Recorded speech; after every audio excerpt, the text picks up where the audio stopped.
प्रश्न एक है, एक और जन्मदिन पाठ के लेखक कौन है? हरिशंकर परसाई। प्रश्न दो, हरिशंकर परसाई का जन्म कब हुआ था? 1924। लेखक का जन्म किस जिले में हुआ था? होशंगाबाद। लेखक ने 1942 से किस स्कूल में अध्यापन कार्य किया? Model high school. प्रश्न नंबर 5, हरिशंकर परसाई जी ने किस विश्वविद्यालय से हिंदी में एमए किया था? नागपुर विश्वविद्यालय। लेखक ने किस उम्र में जंगल विभाग में नौकरी शुरू की? 18 वर्ष। प्रश्न नंबर 7, जबलपुर से लेखक ने किस साहित्यिक पत्रिका का संपादन किया था? वसुधा। प्रश्न नंबर 8, हरिशंकर परसाई मुख्य रूप से किस विधा के लिए विख्यात है? व्यंग्य। प्रश्न नंबर 9, लेखक को किस वर्ष साहित्य अकादमी अवार्ड प्राप्त हुआ था? 1995। प्रश्न नंबर 10, लेखक के अनुसार उनके व्यंग्य का मुख्य उद्देश्य क्या है? समाज की विसंगतियों पर चोट करना। प्रश्न नंबर 11, प्रस्तुत रचना किस संग्रह से ली गई है? मेरी श्रेष्ठ व्यंग्य रचनाएं। प्रश्न नंबर 12, लेखक की जन्म तारीख गलती से कहां छप गई थी? किताब के फ्लैप पर। प्रश्न नंबर 13, जन्मदिन की सुबह लेखक के पास कौन आया? एक प्रोफेसर साहब। प्रश्न नंबर 14, प्रोफेसर साहब अपने साथ क्या लेकर आए थे? गुलदस्ता। प्रश्न नंबर 15, लेखक के अनुसार जन्मदिन की बधाई किसे देनी चाहिए? झोपड़ी वालों को। प्रश्न नंबर 16, झोपड़ी वाले पराक्रम कैसे करते हैं? अभावों में भी साल भर जिंदा रहकर। प्रश्न नंबर 17, लेखक को क्यों लगता है कि उम्र एक साल बढ़ना अच्छी बात नहीं है? क्योंकि यह मृत्यु के करीब लाता है। प्रश्न नंबर 18, दरवाजे पर खटका होने पर लेखक ने क्या सोचा? कोई माला लेकर आया है। प्रश्न नंबर 19, लेखक के दरवाजे को किसने धक्का मारा था? कुत्ते ने। प्रश्न नंबर 20, लेखक ने कुत्ते के बारे में क्या व्यंग किया है? जन्मदिन पर बधाई देने वालों में आधों से ज्यादा कुत्ता अच्छा है। प्रश्न नंबर 21, लेखक के बुजुर्ग मित्र का जन्मदिन किस दिन हुआ था? 1 अप्रैल। प्रश्न नंबर 22, 1 अप्रैल को जन्मे व्यक्ति का जन्मदिन मनाने में क्या समस्या आती थी? कोई आता नहीं था, लोग इसे अप्रैल फूल समझते थे। प्रश्न नंबर 23, लेखक ने पेशेवर अभिनंदनकर्ताओं के बारे में क्या कहा है? अभिनंदन करना एक धंधा है। प्रश्न नंबर 24। वयोवृद्ध समाज सेवी के अभिनंदन के लिए क्या किया गया? चंदा जमा किया गया। प्रश्न नंबर 25। अभिनंदन कमेटी के सदस्य किस हालत में मिले? शराब पीकर बेहोश। प्रश्न नंबर 26। सदस्यों ने समाज सेवी को क्या कहकर संबोधित किया? नंबर 1 का चोर। प्रश्न नंबर 27। लेखक ने अब अपने अभिनंदन के बदले में क्या मांग की? 75% हिस्सा। प्रश्न नंबर 28। अभिनंदनकर्ताओं ने लेखक की मांग पर क्या प्रतिक्रिया दी? वे अपमानित महसूस करने लगे। प्रश्न नंबर 29। लेखक ने खुद को फिरकापरस्त के बजाय क्या कहा है? फिक्रापरस्त। प्रश्न नंबर 30। फिक्रापरस्त होने का क्या अर्थ लेखक ने बताया है?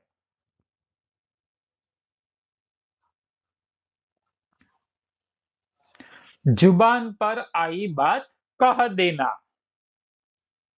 प्रश्न नंबर 31। लेखक नेताओं को जन्मदिन पर क्या शुभकामना देना चाहता है? कि उन्होंने अर्थव्यवस्था गिरा दी, इसके लिए बधाई। प्रश्न नंबर 32। लेखक ने नेताओं पर किस बात के लिए कटाक्ष किया है? भ्रष्टाचार और जमाखोरी बढ़ाने के लिए। प्रश्न नंबर 33। लेखक ने अपनी शुभकामना भेजने से क्यों परहेज किया? ईसा के डर से। प्रश्न नंबर 34। लेखक के अनुसार असली भाग्य विधाता कौन है? नेता, व्यंग्यात्मक रूप में। प्रश्न नंबर 35। लेखक अगले साल अपना जन्मदिन कैसे मनाने की योजना बनाता है? अखबारों के जरिए वातावरण बनाकर।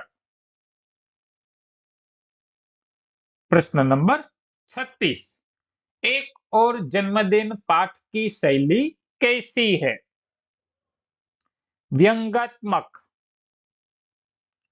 प्रश्न नंबर 36।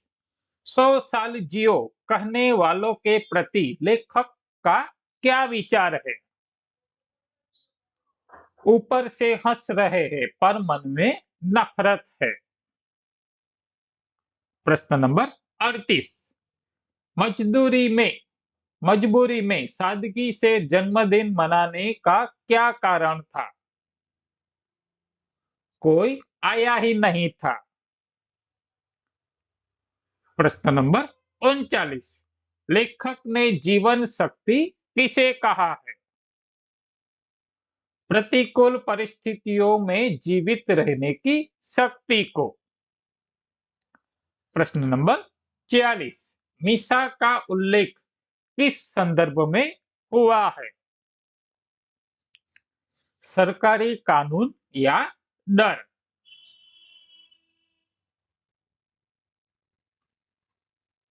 समानार्थी शब्द। अब हम देखेंगे एक और जन्मदिन व्यंग्यात्मक लेख में जो समानार्थी शब्द दिए गए हैं उसका अर्थ। निधन, मृत्यु, देहांत या स्वर्गवास। उपाधि, पदवी या खिताब। अध्यापन, शिक्षण या पढ़ाना। विख्यात, प्रसिद्ध, मशहूर, नामी। विसंगति, बेमेल, विसंगतता, अंतर विरोध। प्रश्न नंबर। दंभ, पाखंड, ढोंग, अभिमान। अनुकरण, नकल, पैरवी। वास्तविकता, असलियत, यथार्थ, सच्चाई। पराक्रम, पुरुषार्थ, वीरता, साहस। विचलित, अस्थिर, अशांत, बेचैन। बुजुर्ग, वृद्ध, बड़े, बूढ़े, वयोवृद्ध। ठाठ, ऐश्वर्य, शान, शौकत। दुर्भाग्य, बदकिस्मती, मंदभाग्य। अभिनंदन, स्वागत, सत्कार, सम्मान। द्रव्य, धन, पैसा, दौलत। संग्रह, इकट्ठा करना, संचय अथवा संकलन। कर्तव्य, फर्ज, उत्तरदायित्व। मेहनताना, पारिश्रमिक या मजदूरी। चिरायु, दीर्घायु, आयुष्यमान, लंबी उम्र। भ्रष्टाचार, अनैतिक आचार, कदाचार। अब हम देखेंगे विलोम शब्द यानी विरोधार्थी शब्द। जन्म, मरण या निधन। साधारण, यहाँ मुख्य, उसका विलोम अर्थ होता है गौण। स्वतंत्र, परतंत्र। कमजोरी, विलोम अर्थ है मजबूती। सच्चाई, झूठ या असत्य। अंधापन, यहाँ विवेक के अर्थ में विवेक अथवा सूझबूझ। मालूम, अज्ञात। भूलना, याद रखना। जिंदा, मृत। खरीदना, बेचना। बधाई, गिरफ्तार। गीली, सुखी। इच्छा, अनिच्छा। सादगी, तड़क भड़क या आडंबर। नफरत, प्रेम या स्नेह। बुजुर्ग, युवा, जवान। सौभाग्य, दुर्भाग्य। उदास, प्रसन्न, खुश। वयोवृद्ध, तरुण, युवा। अपमान, सम्मान। नुकसान, फायदा, लाभ। भ्रष्टाचार, सदाचार। अब देखते हैं मुहावरे और उनके अर्थ। खटिया खड़ी होना, अर्थ है बहुत अधिक परेशान होना, संकट में पड़ना या सामत आना। पाठ के संदर्भ में लेखक का मानना है कि जन्मदिन मनाने के चक्कर में कई बार आर्थिक या मानसिक स्थिति खराब हो जाती है। दूसरा है जबान ने थैली काट दी। अर्थ है कड़वा सच बोलने या व्यंग करने के कारण आर्थिक नुकसान उठाना। पाठ के संदर्भ में लेखक ने जब अभिनंदन करने वालों से पैसों में हिस्सा मांगा तो उन्होंने लेखक का अभिनंदन करना ही छोड़ दिया, जिससे लेखक को मिलने वाला संभावित धन नहीं मिल सका। तीसरा है अधर में लटकना। अर्थ किसी कार्य का अनिश्चित होना या बीच में ही रुक जाना। पाठ के संदर्भ में लेखक के अभिनंदन की योजना बीच में ही रुक गई क्योंकि उन्होंने आयोजकों के सामने शर्त रख दी थी। चौथा है मोह तोड़ मोड़ना, विमुख होना। अर्थ मुंह फेर लेना या सच्चाई से दूर भागना। पाठ के संदर्भ में आधुनिक दिखावा हमें जीवन की कड़वी सच्चाइयों से विमुख कर देता है। पांचवा है चोट करना। अर्थ प्रहार करना या व्यंग के माध्यम से बुराइयों को उजागर करना। पाठ के संदर्भ में परसाई जी ने समाज की विसंगतियों और कमजोरियों पर अपने लेखन से चोट करते हैं। छठा है आंचल ओढ़ना, दंभ का आंचल ओढ़ना। अर्थ वास्तविकता को ढक देना या छिपाना। पाठ के संदर्भ में भारतीय वास्तविकता को दिखावे और पाखंड से ढक दिया जाता है। गले मिलना। अर्थ प्रेम प्रदर्शित करना। पाठ में इस नेताओं के ढोंग के संदर्भ में दिखावे का प्रेम कहा गया है। पाठ के संदर्भ में नेता लोग जनता के दुख के समय भी आपस में गले मिलकर खुशियां मनाने का नाटक करते हैं। आठवां है कमाल करना। अर्थ कोई आश्चर्यजनक या बड़ा कार्य करना।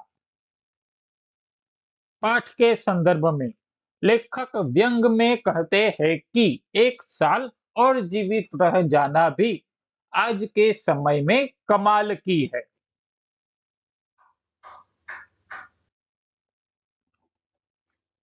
अब देखते हैं शब्द समूह के लिए एक शब्द।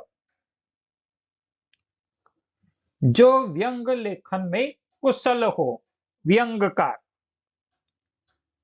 वह स्थान जहां किसी का जन्म हुआ हो, जन्म स्थान। महीने में एक बार प्रकाशित होने वाली पत्रिका, मासिक। जो प्रशंसा या स्तुति के योग्य हो, स्तुत्य। पश्चिमी देशों या संस्कृति से संबंधित, पाश्चात्य। बिना सोचे समझे किसी की नकल करना, अंधानुकरण। सच्चाई या वास्तविकता से मुंह मोड़ लेना, विमुख। सांप्रदायिकता या अपने गुट का पक्ष लेने वाला, फिरका परस्त। चुटली बातें या व्यंग कसने वाला, फिकरा परस्त। सत्य की कसौटी पर खरी उतरने वाली स्थिति, वास्तविकता या यथार्थ। वर्ष में एक बार आने वाला जन्म का दिन, जन्मदिन या वर्षगांठ, समाज की बुराइयों या बेमेल स्थिति को दर्शाना। विसंगति। फूलों का गुच्छा जो भेंट स्वरूप दिया जाए। गुलदस्ता। किसी का औपचारिक स्वागत या सम्मान करना। अभिनंदन।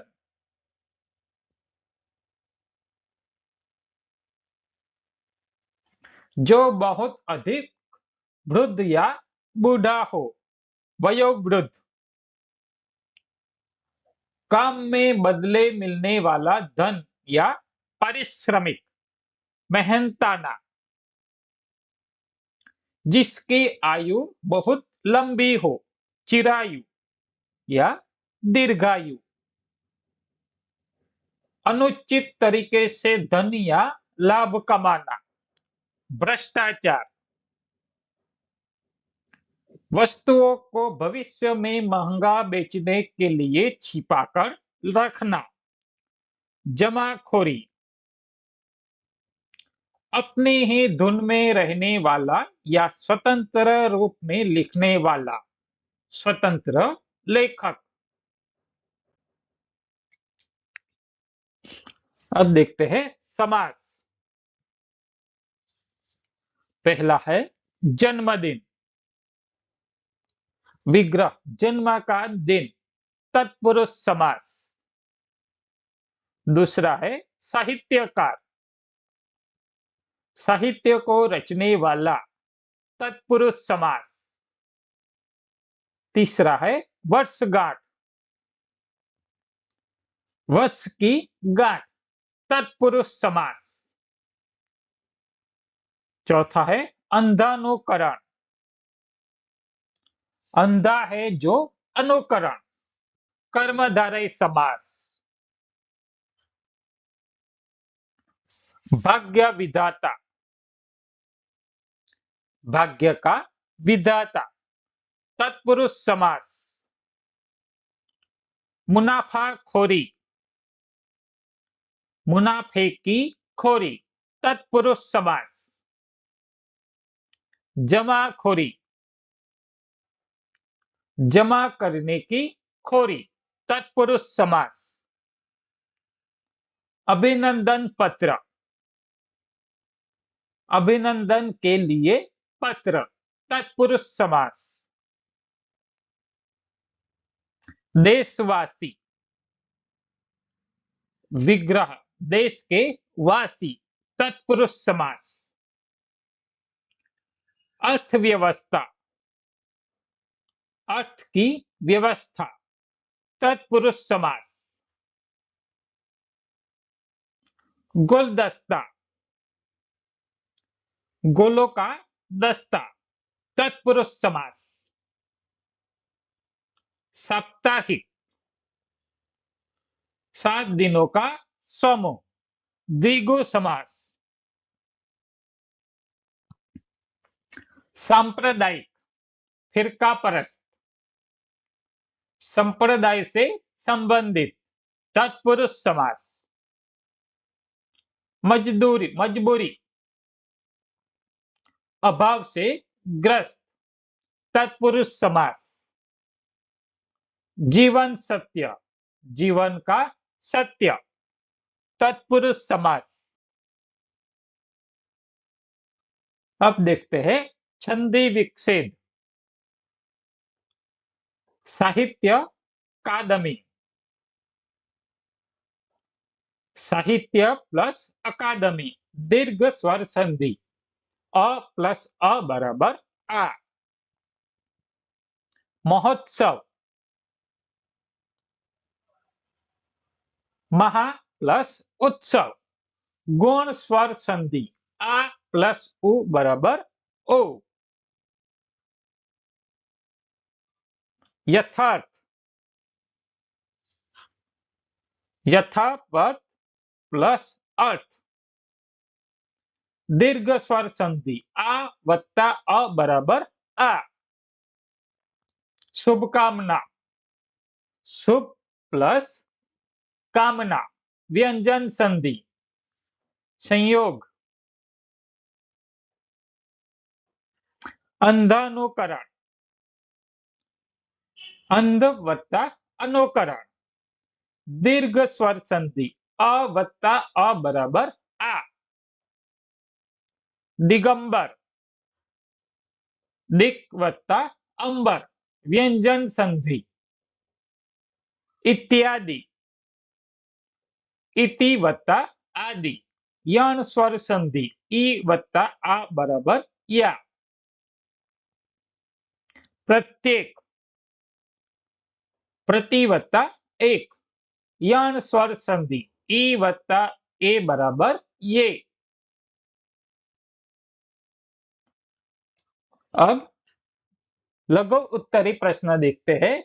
एक, लेखक ने झोपड़ी वालों को जन्मदिन की बधाई देने का पात्र क्यों माना है? उनके जीवन की कठिनाइयों का वर्णन कीजिए। 250 शब्द में यह उत्तर दिया गया है। प्रस्तावना।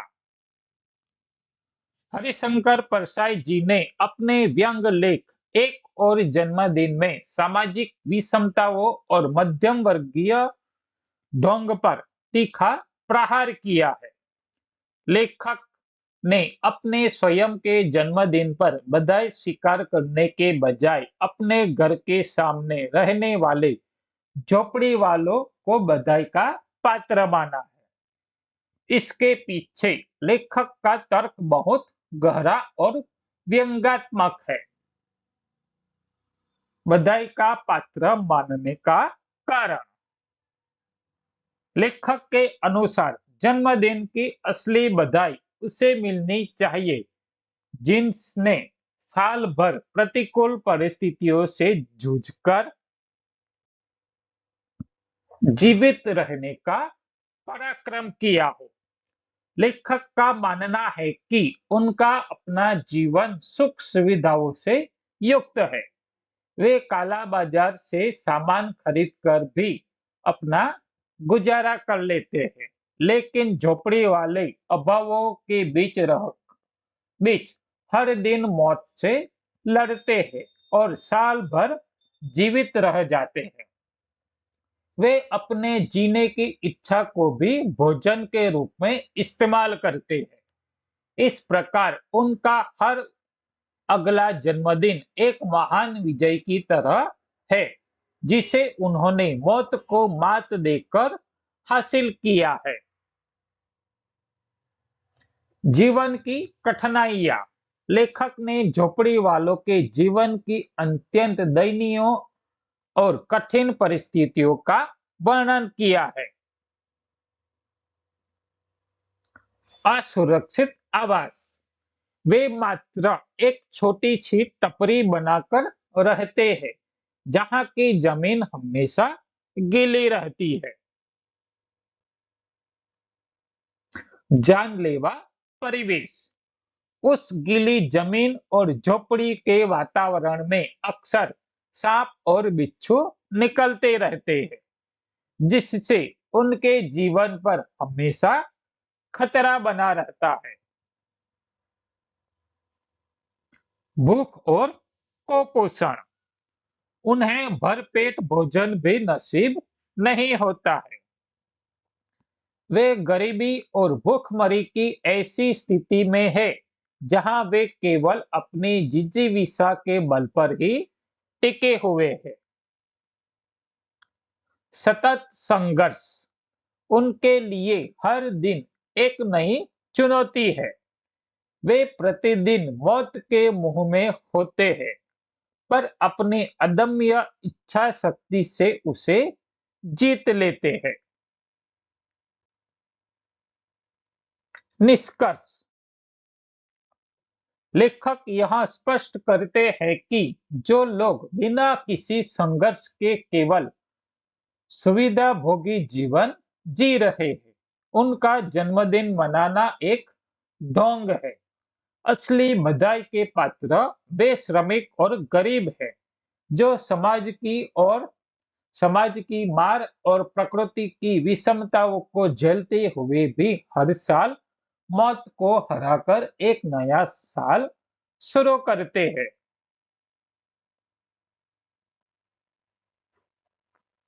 दूसरा प्रश्न है, लेखक ने अपने अभिनंदन की योजना के लिए आयोजकों के सामने क्या शर्त रखी और इसका क्या परिणाम हुआ? प्रस्तावना। हरिशंकर परसाई जी ने अपने व्यंग लेख एक और जन्मदिन में अभिनंदन की परंपरा में व्याप्त भ्रष्टाचार और ढोंग पर करारा प्रहार किया। जब कुछ पेशेवर अभिनंदनकर्ता लेखक के पास आए और उनके अभिनंदन की योजना का प्रस्ताव रखा, तो लेखक ने उनके सामने ऐसी शर्त रख दी जिससे उन आयोजकों की पोल खुल गई। आयोजकों के सामने रखी गई शर्तें।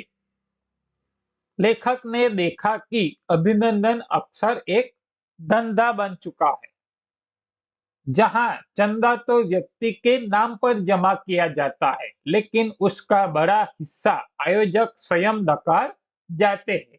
इस वास्तविकता को जानते हुए लेखक ने आयोजकों के सामने निम्नलिखित शर्तें रखी। लेखक ने कहा कि वे अपना अभिनंदन पत्र स्वयं लिख लेंगे और छपवा लेंगे, ताकि आयोजकों को इस झंझट में ना पड़ना पड़े। मुख्य शर्त यह थी कि आयोजक लेखक के नाम पर अधिक से अधिक द्रव्य संग्रह करे। लेखक ने चंदे के बंटवारे का स्पष्ट प्रस्ताव दिया कि कुल जमा राशि का 25% हिस्सा आयोजकों को उनके मेहनताना के रूप में मिलेगा और शेष 75% हिस्सा लेखक को थैली के रूप में भेंट किया जाएगा। परिणाम। लेखक की इस स्पष्टवादिता और व्यवहारिक शर्त का परिणाम आयोजकों के लिए अत्यंत निराशाजनक और अपमानजनक रहा।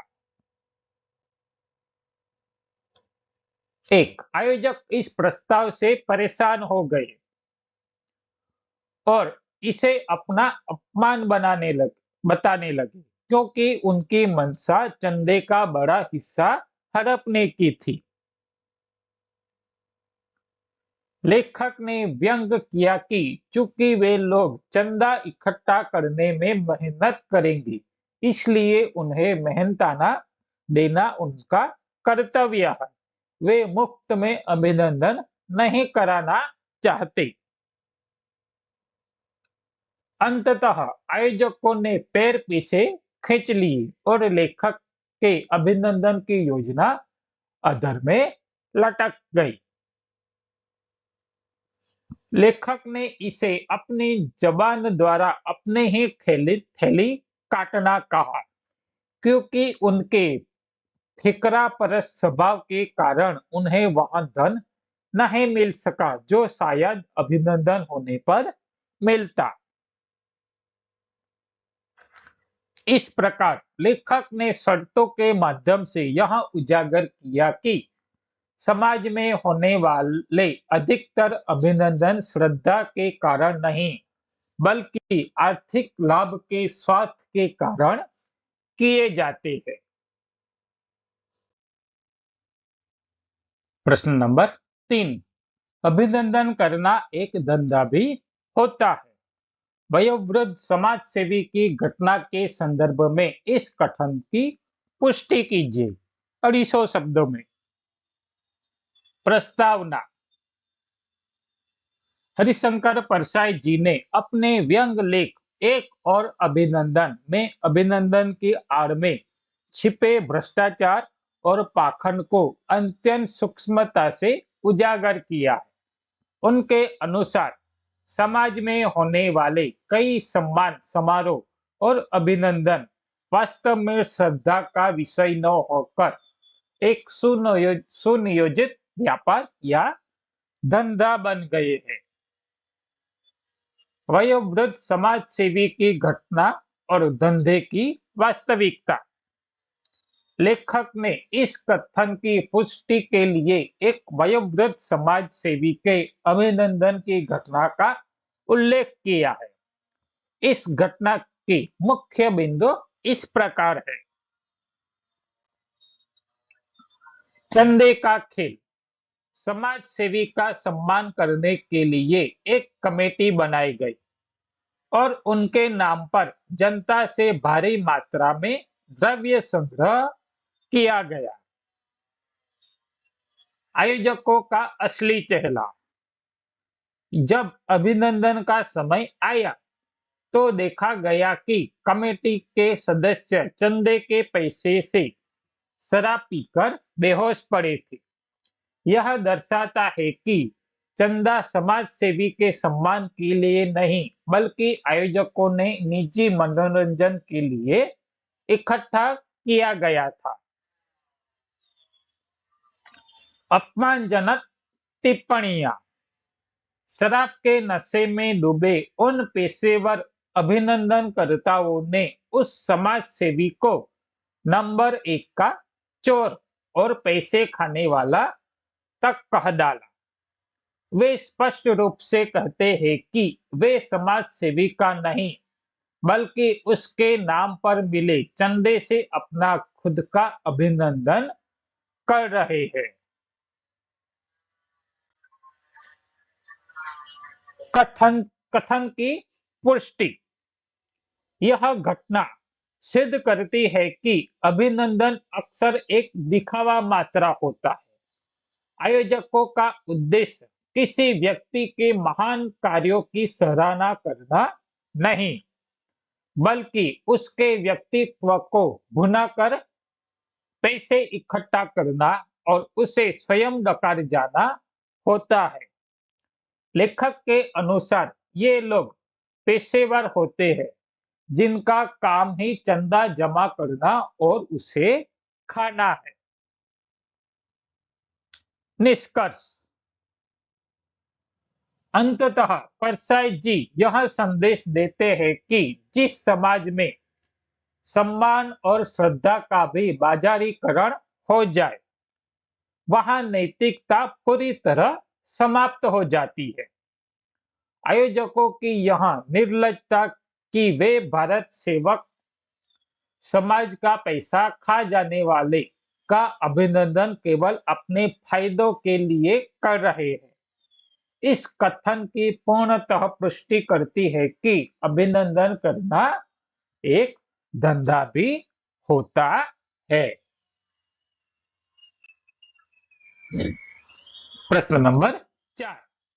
1 अप्रैल को जन्म लेने वाले मित्र का जन्मदिन मनाने में क्या क्या परेशानियां आती थी? प्रश्न का उत्तर 200 शब्दों में दिया गया है। प्रस्तावना। हरिशंकर परसाई जी के व्यंग लेख 1 और जन्मदिन में लेखक ने अपने एक ऐसे बुजुर्ग मित्र का वर्णन किया है जिनका जन्म 1 अप्रैल को हुआ था।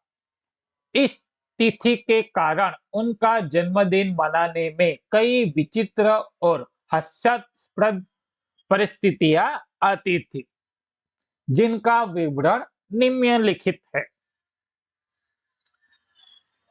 अप्रैल फूल का भ्रम। सबसे बड़ी समस्या यह थी कि 1 अप्रैल को अप्रैल फूल दिवस मनाया जाता है। जब भी उनके जन्मदिन की सूचना दी जाती तो लोग उसे सच मानने के बजाय एक मजाक या बेवकूफ बनाने का तरीका समझती थी। लोगों का न आना। जन्मदिन के अवसर पर अखबारों में सूचनाएं छपाई जाती थी और निमंत्रण पत्र कार्ड भी बांटे जाते थे, लेकिन इसके बावजूद लोग समारोह में नहीं पहुंचते थे। उन्हें लगता था कि उन्हें अप्रैल फूल बनाने के लिए बुलाया जा रहा है। विश्वास दिलाना कठिन होना। उनके जन्मदिन को सफलतापूर्वक मनाने के लिए आयोजकों को बहुत कड़ी मशक्कत करनी पड़ती थी। एक बार तो लेखक और उनके अन्य मित्रों को लगभग 100 लोगों के घर जाकर व्यक्तिगत रूप से मिलना पड़ा। कस्में खाना लोगों को यहाँ यकीन दिलाने के लिए कि यह कोई मजाक नहीं है, लेखक को भगवान की कसम तक खानी पड़ती थी कि उनका जन्मदिन वास्तव में 1 अप्रैल को ही है और वे किसी को बेवकूफ नहीं बना रहे हैं। जन्म की तिथि पर व्यंग लोग इसे मित्र का दुर्भाग्य मानते थे कि वे ऐसी तिथि पर पैदा हुए। लेखक खुद भी व्यंग करते हैं कि जो व्यक्ति अप्रैल फूल के दिन पैदा हुआ हो, उससे किसी गंभीर आयोजन की उम्मीद करना मुश्किल है। निष्कर्ष अंततः बड़ी मुश्किलों और व्यक्तिगत गारंटियों के बाद ही लोग उनके जन्मदिन समारोह में शामिल होने के लिए तैयार होते थे।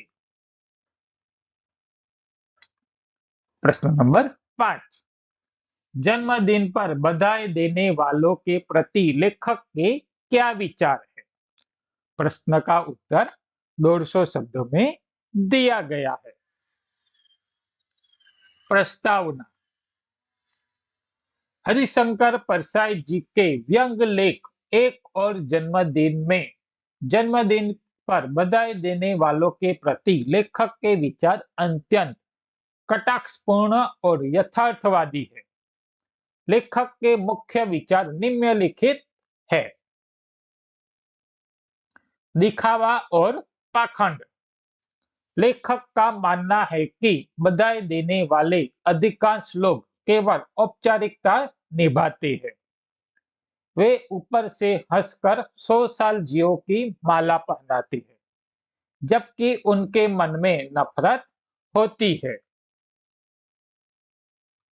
नफरत का छिपा होना लेखक के अनुसार बधाई देने वाले व्यक्ति के मन में अक्सर यह विचार होता है कि साला अभी भी जिंदा है, मरा नहीं, लेकिन सामाजिक दंभ के कारण वह दिखावा करता है।